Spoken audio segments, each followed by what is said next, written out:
আমার সামনে যে বাচ্চাকে দেখতে পাচ্ছেন তার জন্য আমি এসেছি মালদা থেকে কলকাতা। আর এর দরকার আছে 16 কোটি টাকার, মানে এমন একটা রোগে আক্রান্ত যার লাগবে 16 কোটি টাকা। কি হয়েছে একে? এর হচ্ছে স্পাইনাল মাস্কুলার অ্যাট্রোফি। এইটার একটা ইনজেকশনের দাম হচ্ছে 16 কোটি টাকা। জলজেসমা ইনজেকশনটার নাম। ওর প্রোটিন তৈরি হচ্ছে না। মানে আপনি ভাবতে পারছেন যে এই ফুটফুটে বাচ্চাটা এর এমন একটা রোগ আছে যার জন্য লাগবে 16 কোটি টাকা। আর রিপোর্টগুলো দেখতে পাচ্ছেন। আর এটা আমি শুধু নতুন না, আপনি হয়তো এর আগে ভিডিওতে দেখেছেন। আর এই সমস্যার জন্য আমি চলে এসেছি মালদা থেকে কলকাতা, কারণ এটা শুধু একজন কারো পসিবল না যে এই বাচ্চাটাকে দিয়ে সাহায্য করতে পারো। যদি সবাই তোমরা হাত উঠে যদি সাহায্য না করো তাহলে কিন্তু কোনো মতেই পসিবল না। আপনার কে হয় এটা? আমার মেয়ে। আপনার মেয়ে? আমার মেয়ে রিদিকা দাস। আচ্ছা আচ্ছা, এর নাম রিদিকা দাস। তো আপনি এর জন্য আমার দর্শকদেরকে কিছু বলেন। সবার কাছে হাত জোড় করে অনুরোধ করব, সবাই প্লিজ আমার মেয়েটাকে বাঁচাতে একটু সাহায্য করুন। ভাই যে যেখান থেকে দেখছেন বেশি বেশি করে বার্তাটা সবার কাছে পৌঁছে দিন। আর যে আপনাদের সাহায্যের আমার ভীষণ প্রয়োজন, আপনারা সাহায্য না করলে আমি আমার মেয়েটাকে বাঁচাতে পারবো না। তাই সবার কাছে হাত জোড় করে অনুরোধ করছি, সবাই যেভাবে পারবেন আমার বাচ্চাটাকে বাঁচান, যেভাবে যে যতটুকু পারেন বাচ্চাটার জন্য সাহায্য করুন। এবার আমি একটা কথা জিজ্ঞাসা করবো, এর চেকআপটা কোন জায়গায় হচ্ছে? এখানে ডক্টর অপূর্ব ঘোষ পরামর্শ দেন যে পিয়ারলেসে এরা এই এসএমএ সংক্রান্ত কাজকর্ম গবেষণা করছে। এটা কলকাতায়? কলকাতায় পিয়ারলেসে, আচ্ছা, পিয়ারলেস আচ্ছা। হসপিটালে ডক্টর সংযুক্তাদের অধীনে এর চিকিৎসা হচ্ছে।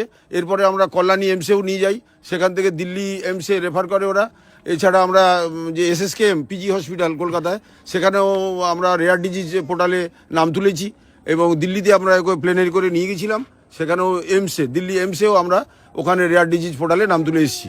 আচ্ছা, তো যেটা বুঝতে পারছি যে 16 কোটি টাকা, মানে এটা কিন্তু এই মুখের ভাত না। তো এত টাকা, কিন্তু এতক্ষণে কত টাকা কালেকশন হয়েছে? এখন 26 লাখ কিছুটা সামথিং আর কিছুটা হয়েছে আর কি। 26 লাখের মতো। আমি দর্শকদের এটাই বলতে চাই যে ইনি আমার দিদি হয়। তো দিদির মেয়ে অনেক দিন ধরেই অসুস্থ, মানে খুবই অসুস্থ। মানে 16 কোটি আমরা শুনছি, যেটা 16 কোটি টাকা একটা ইঞ্জেকশনের দাম, সেটা না দিলে বাচ্চাটার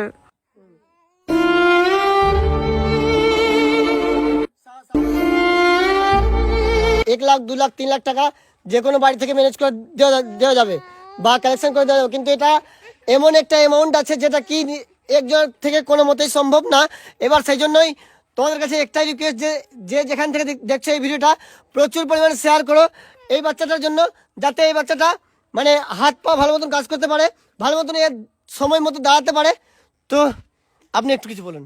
আমিও সবার কাছে হাত জোড় করে অনুরোধ করব, আমার এই নাতনি, আমার এই ছোট মেয়ে ওর যাতে আবার সুস্থ স্বাভাবিক জীবন ফিরে পেতে, সকলের কাছে হাত জোড়ে প্রার্থনা, যার যেটুকু সামর্থ্য আপনারা সেই আর্থিক সাহায্য দিয়ে এবং আরও বেশি বেশি করে শেয়ার করে সমস্ত মানুষের কাছে পৌঁছে দেন, যাতে বাচ্চাটা এই পৃথিবীতে সুন্দরভাবে বেঁচে থাকতে পারে। আচ্ছা, সময় মতো যদি এই বাচ্চাটাকে যদি ইনজেকশন দেওয়া না হয় তাহলে কি হবে?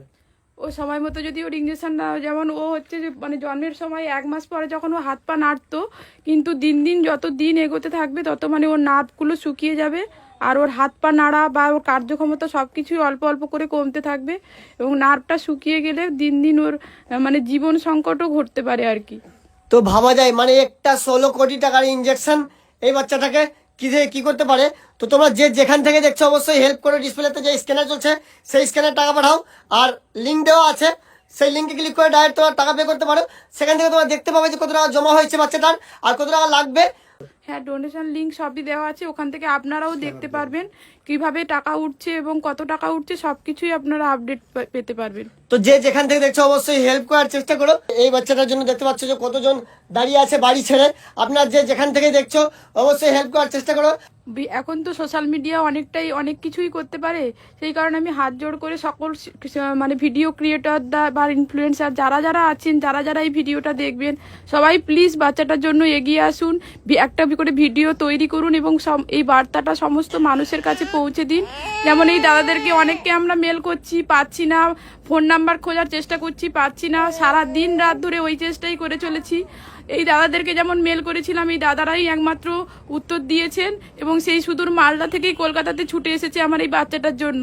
তাই সবার কাছে হাত জোড় করে অনুরোধ করব, যাদের কাছে বার্তাটা পৌঁছাবে সবাই প্লিজ আসুন, আমার বাচ্চাটাকে নিয়ে একটা ভিডিও তৈরি করুন এবং সবার কাছে আমি যতটুকু পারবো এখানে হেল্প করার হেল্প করে যাব।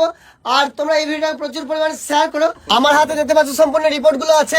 আর যা যা হেল্প করতে চাও ডাইরেক্ট মানে বাড়ি এসে, তো অবশ্যই বাড়ি এসে দেখে শুনে হেল্প করতে পারো।